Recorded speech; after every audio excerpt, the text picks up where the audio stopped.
Vdekja tragjike e 29-vjeçares në zonën e Portonovës, e cila humbi jetën një ditë më parë pasi u mor nga rrymat e forta detare, ka rikthyer në qendër të vëmendjes çështjen e sigurisë në plazhet e Vlorës. Ngjarja ka tronditur opinionin publik dhe ka hapur sërish diskutimin mbi masat që duhet të merren për mbrojtjen e jetës së pushuesve, sidomos në kulmin e sezonit turistik. Portonovo prej vitesh njihet si një nga zonat më problematike të Bregdetit të Vlorës. Ajo nuk është pjesë e plazheve të administruara dhe nuk ofron shërbime bazë të sigurisë që kërkohen në plazhet publike apo private. Megjithatë, çdo verë dhjetra qytetarë dhe turist zgjedhin ta frekuentojnë këtë zonë, të tërhequr nga natyra e saj, pavarësisht rrezikut që paraqesin rrymat e forta detare.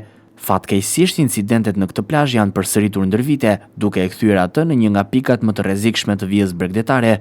Por edhe në plazhet e administruara në Vlorë, ku sipas rregullave duhet të garantohet siguria e pushuesve, situata lë për të dëshiruar. Legjislacioni parashikon që çdo subjekt që merr në menaxhim një hapësirë plazhi duhet të ketë të punësuar një vrojtues plazhi të trajnuar, i cili monitoron vazhdimisht pushuesit dhe ndërhyn në rast rreziku. Megjithatë, nga vëzhgimet në terren, rezulton se ky detyrim shpesh mbetet vetëm në dokumente. Në shumë plazhe mungon personeli specializuar, i cili duhet jetë pranë vijës bregdetare gjatë gjithë orarit të frekuentimit. Në vend të vrojtuesve të certifikuar, në dokumentacion figurojnë emrat e pronarëve ose administratorëve të bizneseve, të cilët praktikisht nuk ushtrojnë funksionin e shpëtimtarit dhe nuk monitorojnë sigurinë e pushuesve, po aq shqetësuese mbetet edhe mungesa e sinjalistikës paralajmëruese. Në një pjesë të mirë të plazheve nuk vendosen flamuj që tregojnë gjendjen e detit dhe nivelin e rrezikut. Përpasoj, pushuesit, veçanërisht turistët që nuk njohin karakteristikat e Bregdetit të Vlorës, futen në det pa qenë të informuar nëse kushtet janë të sigurta ose jo.